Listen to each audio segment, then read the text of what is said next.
I woke up to the sound of something dying. That's the only way I can describe it. Metal screaming, glass popping, the ground shuddering like it had a pulse of its own. For half a second I thought it was an earthquake. Then I saw my car folding in on itself under the blade of a bulldozer, and behind the wheel, smiling like she'd waited her whole life for this moment, was Karen, the HOA president. And in that instant, watching everything I owned get crushed in front of my eyes, I knew this was never about a parking spot. I wish I could tell you this story started that morning with the bulldozer, with the cops, with the neighbors screaming and filming. But that was just the consequence. The real beginning was smaller, quieter, the kind of thing that seems stupid when you first tell it to someone until it snowballs into something you can't escape. It started with my driveway. I pulled in late one afternoon, tired in that specific way where your shoulders feel heavier than your thoughts. Work had been brutal. All I wanted was to park, grab a shower, maybe heat up leftovers, and disappear into my couch. But instead of an empty driveway, I found Karen's sedan parked dead center on it, perfectly aligned like she'd measured it. No note, no text, no apology, just her car sitting there like a claim. At first I honestly laughed. One of those disbelieving laughs where you think, okay, someone made a mistake, this will take 30 seconds to fix. I parked on the street and walked over to her house. She was on her porch, arms crossed, sunglasses on, even though the sun was already dipping low. I asked her, calm, polite, if she'd accidentally parked in my driveway. She didn't even pretend to be confused. She leaned back against the railing like she owned the air around her and said I needed the space.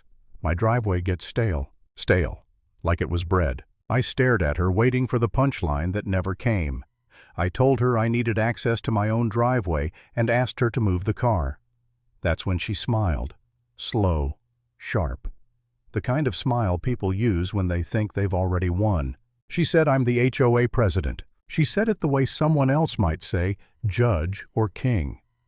Like the title itself was supposed to settle the conversation. According to her, HOA authority meant flexibility, shared resources, community cooperation. And apparently my driveway fell under that umbrella whenever she decided it did. I felt my jaw tighten. I told her very clearly that my driveway was private property and she needed to move her car. She laughed again and said she'd get to it when she felt like it. I should have pushed harder. I know that now. But part of me still believed in basic logic, in the idea that adults didn't actually behave like this once you called them out. So I told her she had until the next morning to move it.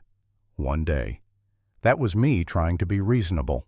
She narrowed her eyes and said, I'd love to see you try anything. That was the first night I didn't sleep. I lay there replaying the conversation over and over, thinking about fines, about letters, about some petty HOA nonsense showing up in my mailbox. I kept telling myself it would be something small. Annoying, sure, but manageable. Karen was loud, but loud people usually backed off once you stopped giving them room. Morning came. I went straight to the window. Her car was still there. Same spot, same angle. Like she'd never even considered moving it. That's when something in me shifted. Not anger, something colder. I didn't knock on her door again. I didn't argue. I didn't leave notes or send emails. I called my friend Marcus, who owned a tow truck and had zero patience for entitlement. I explained everything. Slowly, carefully. He didn't interrupt once. When I finished, he sighed and said he'd be there in an hour.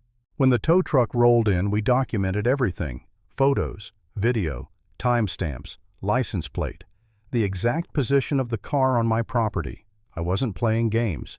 If Karen lived on technicalities, I was going to bury her under them. The tow itself was almost anticlimactic. Clean. Professional. Her car lifted and removed like it should have been the day before. Marcus didn't even take it far. He parked it neatly back in her driveway, where it belonged. I remember thinking, standing there watching him leave, that maybe that was it. Maybe embarrassment would do what reason couldn't. I was wrong. Karen came home later that afternoon. I heard her before I saw her, screaming, accusations flying through the neighborhood like broken glass. She stormed up to my door and pounded on it like she was trying to knock the house down. She accused me of theft, of vandalism, of abusing HOA power somehow. I stayed calm, told her the truth. The car was trespassing. The tow was legal. Any damage wasn't my responsibility. She didn't want logic. She wanted submission. She promised fines, consequences, pain. She told me I'd made the biggest mistake of my life. When she finally left, her face, red hands shaking, I felt something settle in my chest. Not fear exactly, more like dread. That afternoon felt too quiet. The kind of quiet that makes your skin itch.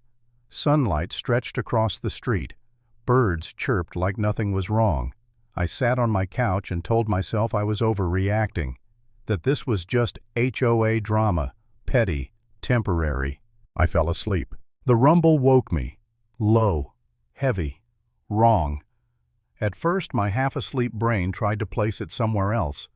Construction, a passing truck, anything normal. Then came shouting. Then a crash so violent it shook the walls. I ran to the window, and there she was, Karen, driving a bulldozer straight into my car. The blade crushed the side panel like it was made of foil. Glass exploded outward. She reversed engine screaming, then slammed forward again. Dust filled the air, metal twisted. I didn't understand what I was seeing.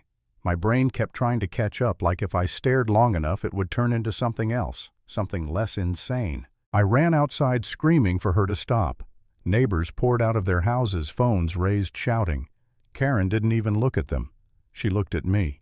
She shouted over the engine that this was what happens when people disobey her, when they think they can challenge her authority. She rammed the car again, slower this time, deliberate, like she was savoring it. I remember standing there, hands shaking, heart pounding so hard it felt like it might tear something loose. I remember thinking, this can't be real.